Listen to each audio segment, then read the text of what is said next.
On n'y pense pas forcément, mais derrière chaque bâtiment qu'on voit, il y a une étape absolument cruciale, un plan ultra précis qui fait passer le rêve d'un architecte à une réalité bien tangible. Aujourd'hui, on va justement se pencher sur le métier de ceux qui dessinent concrètement les plans de notre monde, les techniciens d'études. Et pour bien comprendre ce métier, on va pas se baser sur des on-dit. Non, on prend la source la plus sérieuse qui soit, le référentiel officiel du ministère du Travail. C'est ce document qui définit le métier et c'est lui qui va nous permettre de voir exactement comment il évolue en ce moment. Allez, on plonge maintenant au cœur du sujet. Qui est vraiment cet architecte de l'ombre, si essentiel à n'importe quel projet de construction? Voilà, c'est vraiment ça la question clé. Entre le premier croquis d'un architecte et les équipes sur le chantier, il y a tout un monde. Alors, qui fait le pont entre les deux? Qui assure ce lien vital?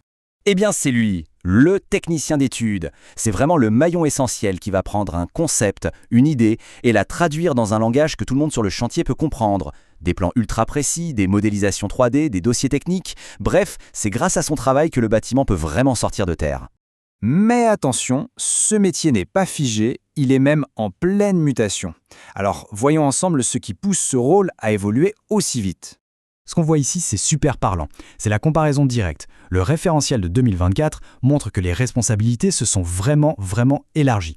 On passe d'un métier qui était très concentré sur la modélisation à une implication beaucoup plus globale qui inclut maintenant une toute nouvelle activité centrée sur la rénovation. Premier grand changement, le numérique. Alors le fameux BIM, vous savez, la maquette numérique 3D, ne s'est pas imposé aussi vite qu'on le pensait. Par contre, ce qui a littéralement explosé, c'est l'utilisation de plateformes collaboratives en ligne. C'est devenu l'outil numéro 1 pour partager les infos et gérer les projets. Deuxième force de changement, et pas des moindres, la transition écologique. On a de nouvelles réglementations comme la RE 2020 par exemple, qui oblige à concevoir des bâtiments bien plus performants sur le point énergétique. Le technicien, lui, doit intégrer toutes ces contraintes dès les tout premiers dessins. Et enfin, un vrai basculement du marché. C'est simple, pour la première fois, la rénovation de bâtiments anciens dépasse en volume la construction neuve. Et ça crée un besoin énorme de nouvelles compétences pour aller sur le terrain, analyser, mesurer et modéliser ce qui existe déjà avant de commencer à le transformer. Bon alors très concrètement, ça ressemble à quoi les journées d'un technicien d'études aujourd'hui? Quelles sont ses missions? En gros, son travail s'articule autour de 3 grandes activités. D'abord la phase d'avant-projet, on donne vie à l'idée et on prépare tout le dossier pour le permis de construire. Ensuite, la phase projet. Là, on sort les plans d'exécution, les fameux plans ultra détaillés pour les entreprises.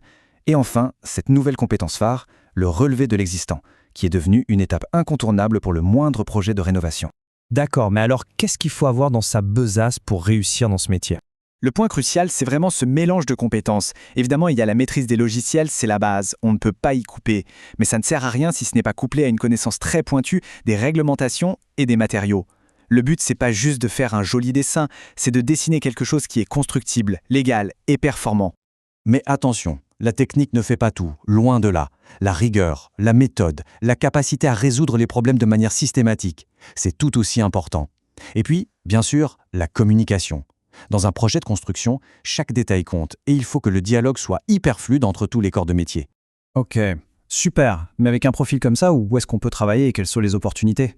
Eh bien, les débouchés sont en fait très variés. On trouve ces techniciens un peu partout où l'on conçoit et où l'on construit.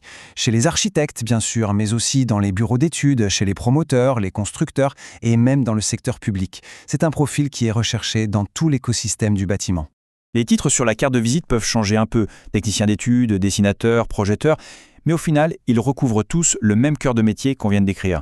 Ce rôle fondamental de traducteur technique entre la vision de l'architecte et la réalité du chantier. On l'a bien vu, ce métier a déjà énormément bougé. La question qui se pose maintenant, c'est quelle sera la prochaine étape?